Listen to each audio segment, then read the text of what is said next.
I'd like to welcome everybody to today's presentation on mental health, serotonin, dopamine, and the neurodegenerative disorders. I am your host, Dr. Donnelly Snipes. In this part of the presentation, we're going to define neurodegenerative disorders, explore the bidirectional interaction of mood and neurodegenerative disorders, review the functions of serotonin and dopamine in mood and neurodegenerative disorders. I'm going to call them NDs from here on out so I don't trip over my own tongue. Describe the symptoms of NDs and explore primary, secondary, and tertiary prevention. So really we're going to get a broad overview. And I know I've done other courses on dementia, for example, but I think it's important that we explore a little bit deeper or broader into the NDs. Neurodegenerative diseases occur when nerve cells in the brain or the peripheral nervous system lose function over time and ultimately die. So the name pretty much says it all.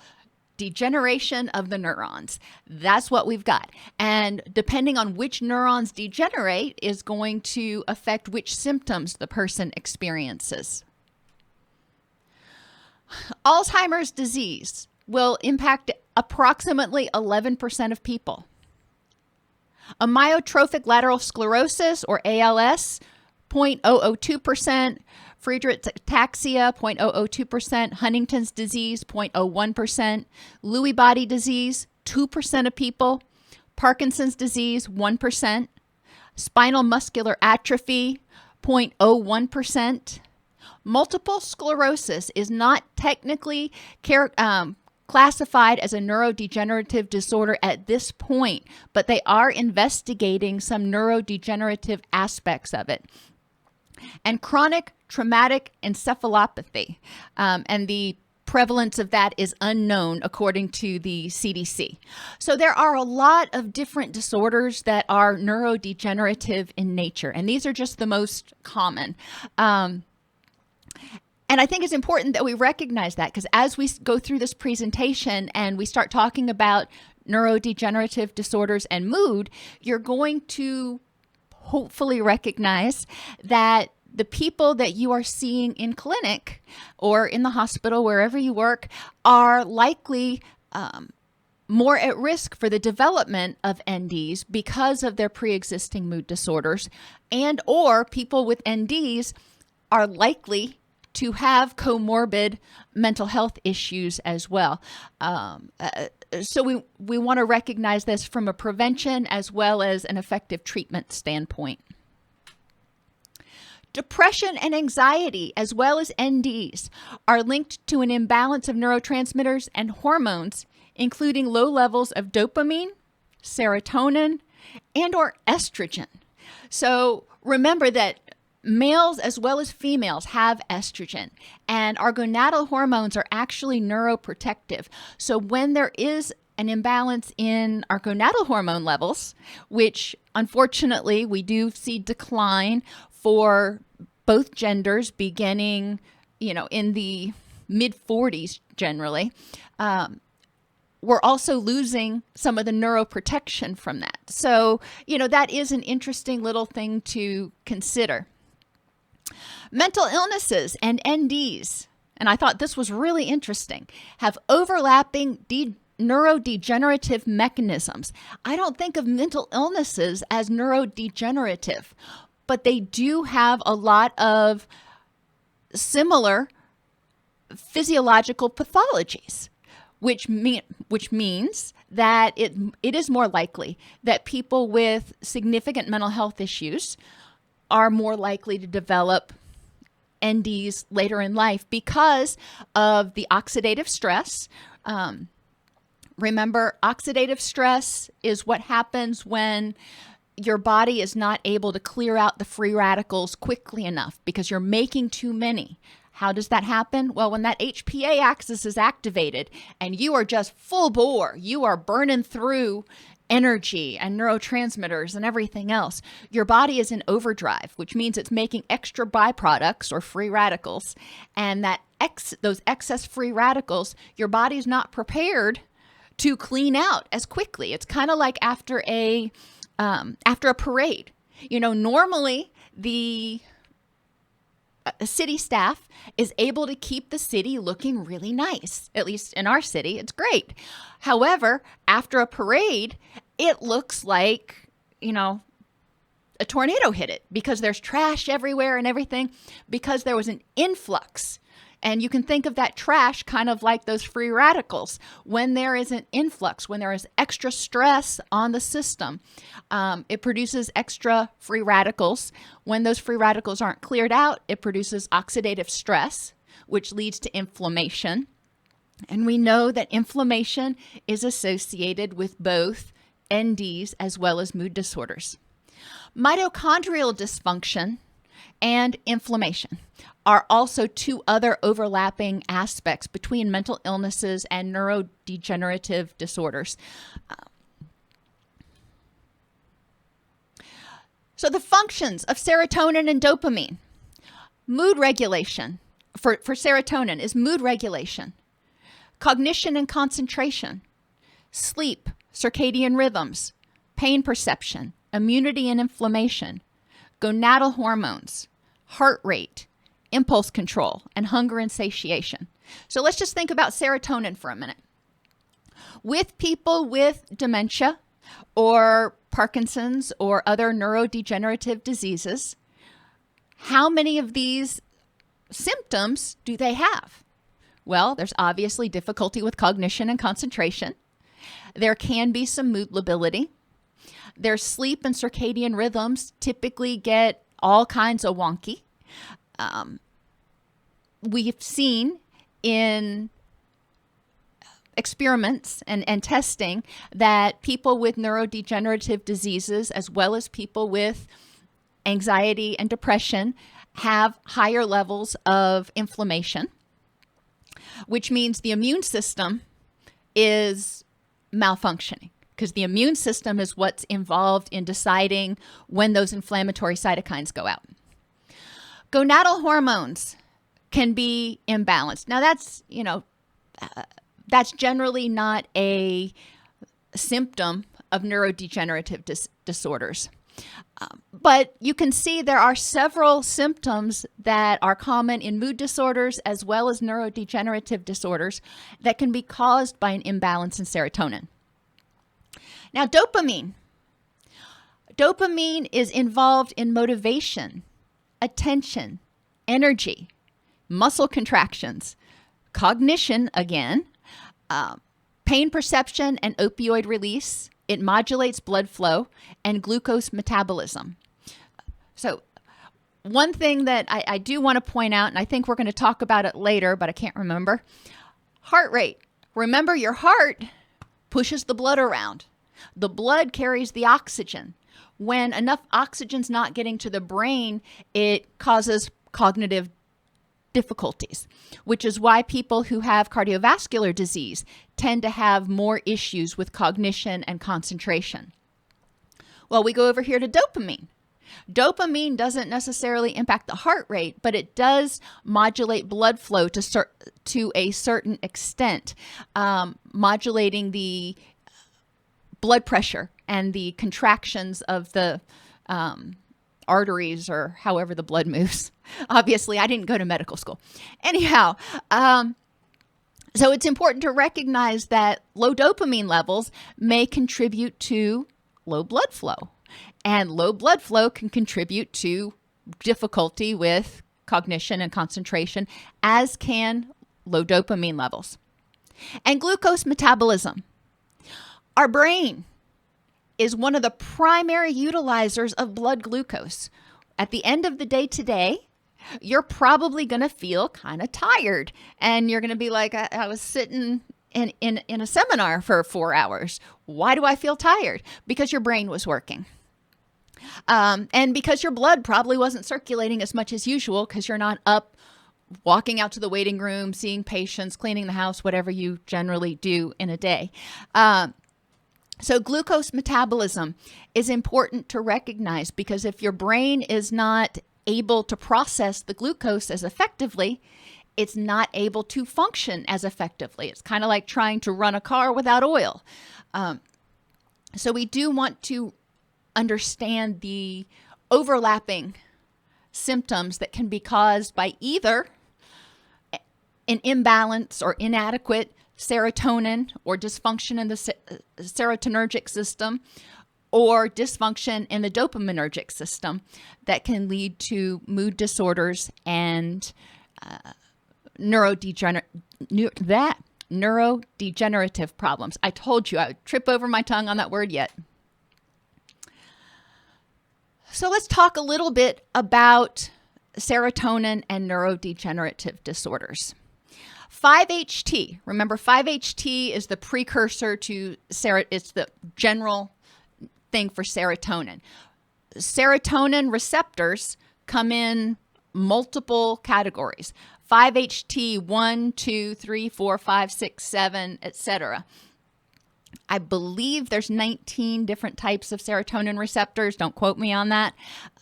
But it's important to recognize that. Why? Because not all serotonin is created equal. If you upregulate serotonin 5-HT1, it's going to have a much different impact than if you upregulate 5-HT3. This is important to recognize in people with mood disorders who start taking antidepressant medication, because not every medication works exactly the same way or on exactly the same receptors.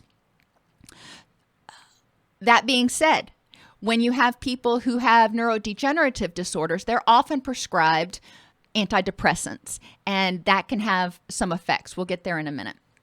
But so 5-HT and serotonin in general, and that encompasses everything, may be involved in the development of epilepsy, Parkinson's disease, multiple sclerosis, ALS, ADHD, autism spectrum disorders, and Alzheimer's disease. That's a lot. But we also know that serotonin is involved in just about everything that we do. Serotonin dysfunction is also associated with sleep problems in neurodegenerative disorders. Serotonin is a interesting molecule because serotonin is broken down to make melatonin. Melatonin helps people get sleepy so they can go to sleep. Serotonin is secreted and triggered to break down into melatonin by the pineal gland when all the conditions are right to start winding down.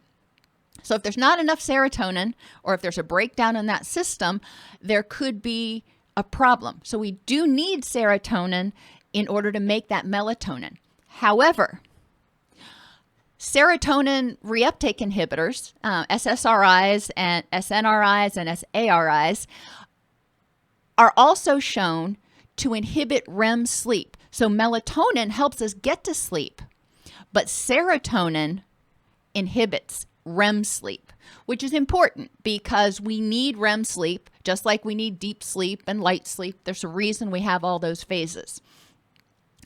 So I digress. Lower serotonin levels contribute to cognitive decline. Well, let's go back and look at this. Why might that be? Well, serotonin is directly involved in cognition and concentration, but lower serotonin also can lead to reduced heart rate, which leads to reduced oxygenation, which can impact cognition. Lower serotonin can lead to or corresponds to, I shouldn't say can lead to, corresponds to imbalances in gonadal hormones. Estrogen and testosterone tend to make serotonin more available. So when estrogen and testosterone are low, serotonin may be low. So it's important to recognize that all of these things may be interrelated. And those gonadal hormones are responsible for neuroprotective factors. So when serotonin is low, that means gonadal hormones are probably low, which means we're missing some of that neuroprotection. Welcome to the All CEUs Education channel, where you will find long-form counselor education training videos, as well as shorter overview videos geared toward the general public. We have over 900 videos, so using the search function that is underneath the subscribe button on our homepage can help you find the videos that you really want to watch. You can also find an alphabetized set of some of my most popular playlists at allceus.com/YouTube-playlists. I absolutely love hearing from you, so keep those comments coming. We actually do read all of them and try to respond within a few days. Have a fabulous day, and don't forget to click subscribe and the bell if you haven't already, so you can be notified when I release new videos. Treatment with SSRIs, selective serotonin reuptake inhibitors, or SNRIs, selective norepinephrine reuptake inhibitors, significantly slows the progression of cognitive impairment in neurodegenerative disorders. Now, why SNRIs? Well, because SNRIs don't just target norepinephrine, they actually also correspondingly, but not as strongly, increase serotonin in the brain. And they found that some people respond better to SNRIs than SSRIs. Trazodone, which a lot of our clients have probably been on, at least where I've worked, it was a very common medication for the doctors to prescribe for people who had insomnia. Trazodone is often used for sleep and is associated with improvements in neurodegenerative disorder, sleep-related dysfunction. Now, it's important to recognize that trazodone is a serotonin agonist, which means it actually tries to get more serotonin into that synapse, and it's a reuptake inhibitor, so it's a double whammy for serotonin. But since serotonin is a REM inhibitor, yes, trazodone can help people get to sleep and potentially stay asleep. However, they need to be monitored for the impact of any reductions in REM sleep. Some people getting any sleep is way better than what they were doing, so you're going to see improvements. Other people may start to develop more confusion and irritability because of the lack of REM sleep. In sleep, and I know I'm just kind of going off on tangents today. When we sleep, remember we have that light sleep where you're just kind of dozing, you're easily awakened. You have REM sleep, which is when you dream, and then you have that deep sleep. And that deep sleep is when the adenosine is cleared out of your brain. It's when the cleaning crew comes in and cleans out all of the residual junk from the day, in terms of, adenosine and byproducts and free radicals and other stuff, comes in there and does that during the deep sleep period. So when people take trazodone, we know that it does not negatively impact their deep sleep. In fact, it improves their deep sleep. So by improving it, making sure they're getting their deep sleep, making sure they're cleaning that adenosine out, which makes you feel groggy the next morning if it's still sticking around, people often see an improvement in cognition. So cognition and deep sleep are much more strongly related than cognition and REM sleep.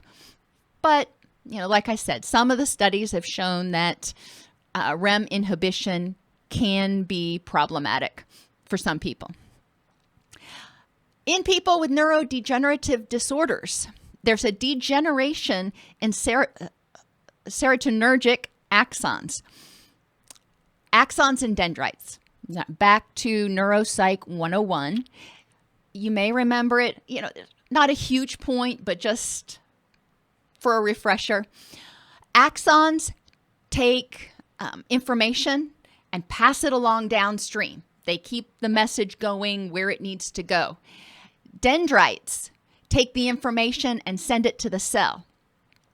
So when the axons start to degenerate, that means the message is not getting passed along in the nervous system. Okay, so think about back when you were in grade school and you used to play telephone or whatever they called it wherever you were, and you passed a message from person to person to person. Well, in this case, at some point, the person is just not listening and is not going to pass that message along, which obviously causes problems. Reductions in 5-HT1, 2, 4, and 7. And no, you're not going to be quizzed on this, but I thought it was important to recognize that reductions in certain types of serotonin and increases in all other types of serotonin receptors or receptor activity improves cognition. So it is way overly simplified to say that too little serotonin contributes to neurodegenerative disorders. Too much of certain types or too little of other types contributes to neurodegenerative disorders. And there is no way, unfortunately, right now we still have no way of accurately and adequately measuring the amount of neurotransmitters that are in the brain, because neurotransmitters and their receptors are throughout your body. So we don't know.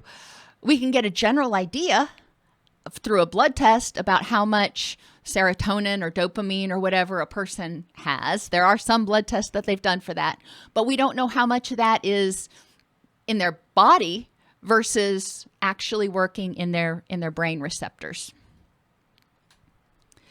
Dopamine dysregulation is involved in NDs as well as schizophrenia, depression, ADHD, and addiction.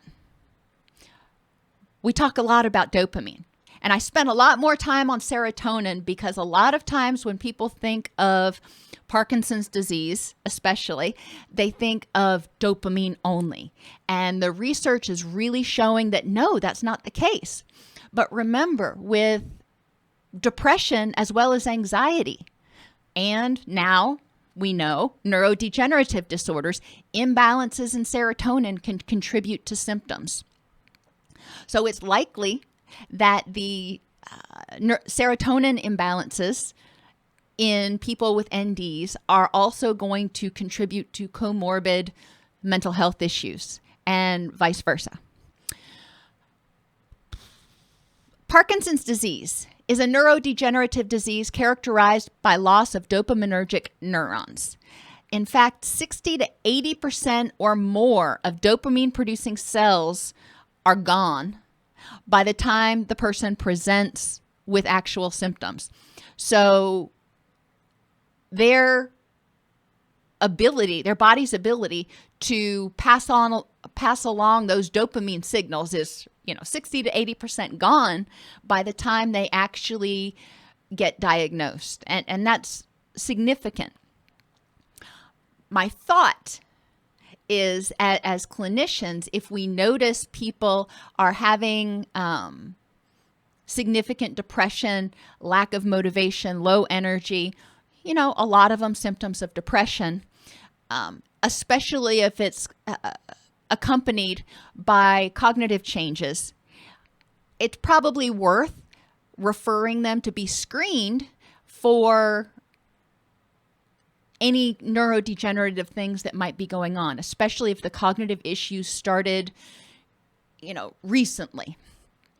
We know that cognitive dysfunction, difficulty concentrating, difficulty focusing, making decisions are common symptoms of clinical depression. So there is a lot of overlap. But if we can get people diagnosed before they've lost 60% of their dopamine producing cells, they probably have a better chance of delaying the progression of Parkinson's. Excessive dopamine. We've talked about excessive glutamate before, but excessive dopamine can also create a neurotoxic environment, which leads to dysregulation of the dopaminergic system. Wow. So there is such a thing as too much fun. Remember, dopamine is your motivation chemical. It's your energy chemical. It's your I want to do that again chemical. Endorphins, dopamine, when we do something that's positive or enjoyable or is designed to keep us healthy and safe, dopamine is released, but endorphins are too. And endorphins are what provide the pleasure. Dopamine gives you the energy and the desire to do it again. So dopamine is more motivation. But when you've got that going on, dopamine increases energy. We've talked before with glutamate about how the excitatory neurochemicals can make it neurotoxic. And it doesn't literally get too hot in the brain, but it's a decent analogy. It gets too hot, and with all that excitement, and some of the neurons start dying. When that happens, then people aren't getting enough dopamine through their system. It's interesting to note the parallel between this and delirium tremens. When people quit drinking, if they've been heavy drinkers, they have been flooding their brain with dopamine, just flooding their brain with dopamine. And that has caused a neurotoxic environment. They have developed a level of tolerance, so the brain is not letting as much dopamine through. The tissues have become resistant to the effects of dopamine, which means they need to drink or do something to increase the amount of dopamine being sent through in order to feel normal.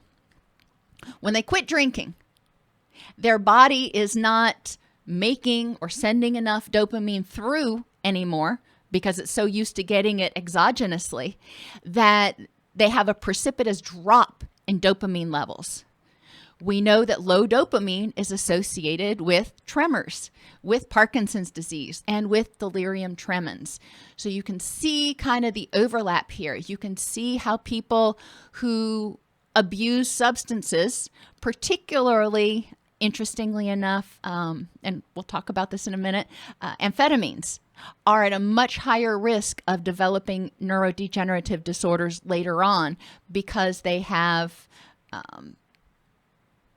created that neurotoxic environment. Are there questions? I know I get really excited about the neuroscience aspect of mental health issues because I like to understand how things work and why, some symptoms seem to be so ubiquitous to so many different disorders. Do you have any questions about dopamine, any of the neurodegenerative issues that we've talked about thus far, or serotonin and the involvement? Remember, on the Zoom interface, you can click on the reactions button to raise your hand, and I can unmute you if you want to talk, or if you want to type, that's fine too, and I can just read, whatever you're more comfortable with.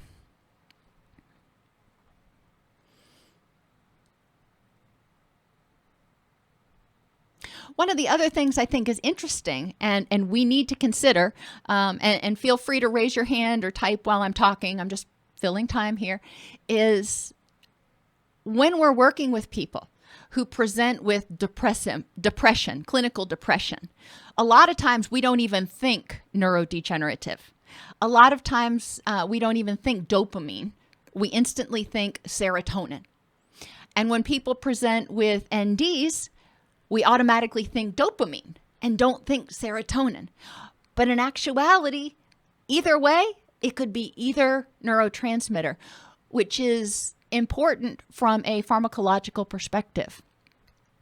And it's also important to recognize that people with NDs can have low dopamine and low serotonin because a lot of times they work in tandem.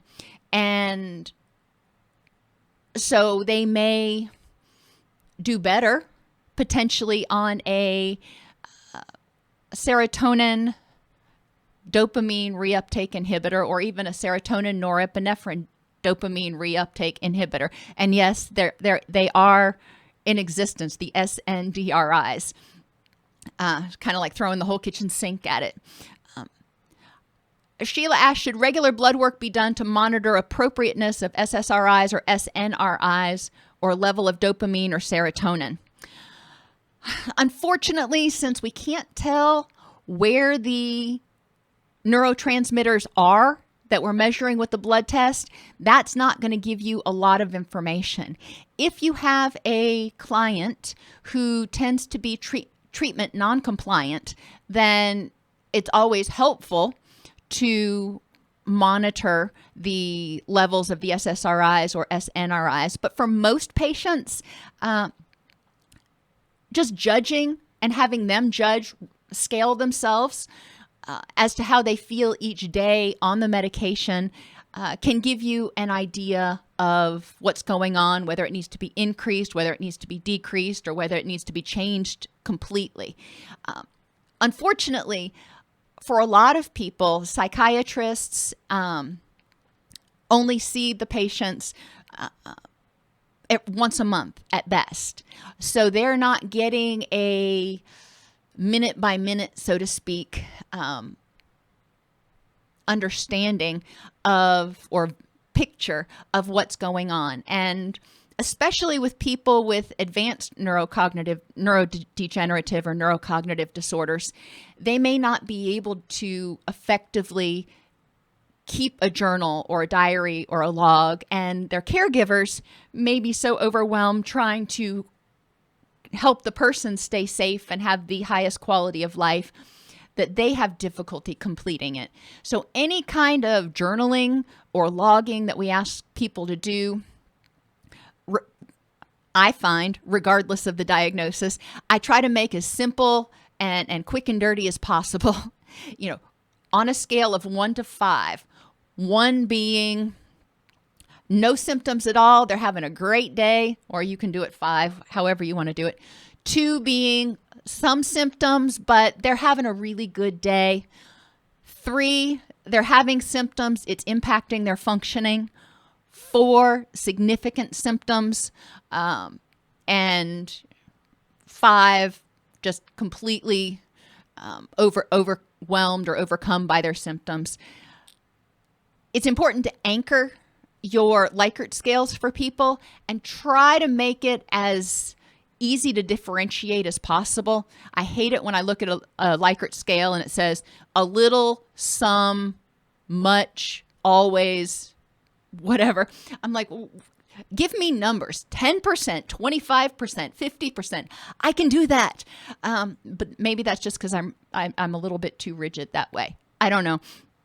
But they have found that people do tend to be much more accurate on self-report if they are given something that's anchored. And it's actually better, they have found, that if you give somebody an anchored scale, that you do it with an even number, preferably 4. Once you get above 4, people have difficulty. The differences can be too minute to be accurate. But if you give people a 5-point Likert scale, a lot of times they'll choose 3. And so you're not getting as good of a picture. So either use really good definable anchors or keep it to 4 points of reference. That'll make it a lot easier. And people can just, circle a number and maybe jot down a little bit about why, or maybe even not. Even if you can just look at the numbers over the course of a week and you see that John is a 2, 2, 2, 2, 4, then you can go, okay, what happened on Thursday? And do backward chaining and figure out what happened. With medication, knowing that when people start medication, it takes up to 6 weeks to really fully get in their system. And the first week is generally pretty lousy anyway, because most people, when they start taking antidepressants, SNRIs, SSRIs, tend to feel kind of fluish those first few days. So while their body adapts to the new medication. So we expect the first week to not be so great. We want to look at what's going on after that. In terms of figuring out what they need, and I think that's kind of what you were hinting at, Sheila, is it's really important to communicate as best as possible with the client to identify what their presenting symptoms are, what their most problematic in their perception presenting symptoms are, and how the medication's impacting that. So, that's pretty straightforward there. And if the medication is not helping with the symptoms that they find most bothersome, then it's important for them to be able to self-advocate or work with their treatment team to look at changing medications or figuring out what's going on. I do think blood work is really important because alterations in gonadal hormones can be identified with blood work, and alterations in gonadal hormones will affect dopamine and serotonin levels. So generally, that's not going to contribute to neurodegenerative disorders, but it can contribute to significant mood disorders and cognitive dysfunction. And thyroid hormones are the same way, easy to test in a blood test and can impact cognitive functioning. So it's always good to at least start out with a full panel blood test. The presentation I did a few weeks ago on hepatitis, when the liver becomes inflamed, people can develop hepatic encephalopathy, in which basically toxins from the liver back up into the brain. That's overly simplified. But we also want to be aware of that. And a blood test will tell us if the liver's functioning as it should, because liver dysfunction can contribute to a neurotoxic environment, can contribute to delirium, and cause a whole host of other problems. Now, that's not neurodegenerative, so to speak. That's caused by the toxic effects of that junk going to the brain. And identifying that and working with to address the hepatitis or the cirrhosis can certainly help that. There are a lot of different types of dementia, and there are a lot of different types of neurodegenerative disorders, as we already identified. Some of them have genetic components, and we can look and say, if you've got a family history of this disease, you're more likely to get it. Some of them have virtually no genetic connection at all. So we can't say, unless we can't predict somebody's risk for dementia solely on genetics. Vascular dementia is one of those that doesn't have a genetic component. It's associated with inadequate blood flow. So let's think about what causes inadequate blood flow. Sleep apnea. People stop breathing. It actually contributes to inadequate oxygenation and inadequate blood flow. Sleep apnea is associated with some neurodegenerative disorders. When you stop breathing, your brain thinks that's a pretty big issue, and it triggers the HPA axis, triggers all of those excitatory neurochemicals to shoot out to try to get you to start breathing again. Think about somebody who has stopped breathing. And when they start breathing again, they sit up with a start, or they may not sit up, but they awaken with a start and they gasp, they cough. That's the brain triggering those excitatory neurochemicals. Well, if your brain's doing this 15, 20 times a night, ramping up to try to, get you to breathe, dadgummit, that can contribute to a neurotoxic environment in the brain. Abuse of depressants can contribute to inadequate blood flow. If people are using, especially opioids, if people are using excessive amounts of opioids, it can slow their respiration, slow their heart rate, which means the oxygenated blood's not getting up to the brain. It's just not. And that can cause cognitive issues. More likely for vascular dementia, we're seeing things like stroke. Now, stroke can happen because of high blood pressure. It can also happen when people, especially when they're detoxing from alcohol. When the alcohol leaves the body, Blood pressure goes up. When people try to detox from binge drinking or long-term drinking, their blood pressure is going to go up. If they already had high blood pressure, it may not take much to get up into that stroke danger zone.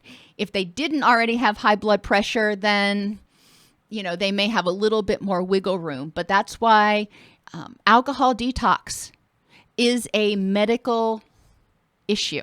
It needs to be medically supervised to be safe. And it's not an overreaction to say that. Yes, it's legal, but it does have some very, very nasty detox side effects. Other people may have strokes for unknown reasons that can contribute to vascular dementia.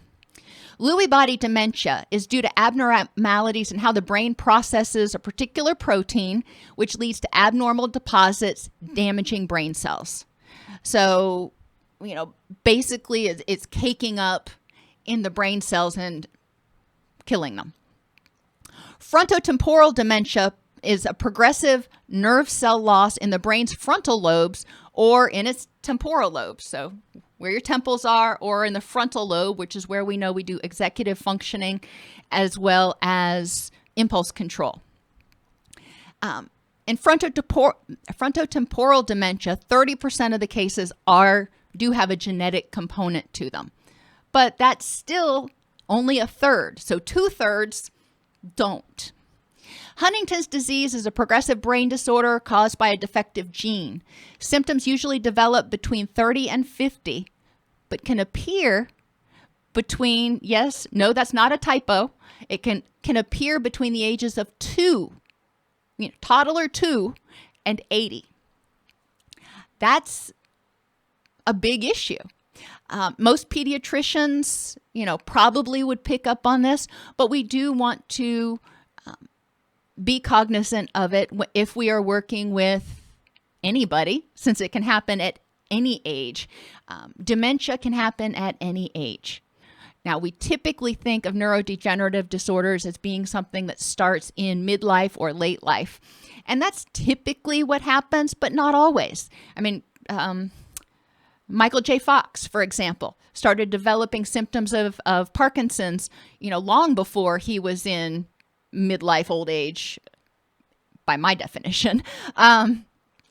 So we do want to be cognizant of that fact and not dismiss it, because the earlier we can get people into treatment, the better their prognosis for delaying the progression. Neurodegenerative disorders at this point can't be reversed, but there are medications that are coming out that can slow the progression, and there are things that we can do.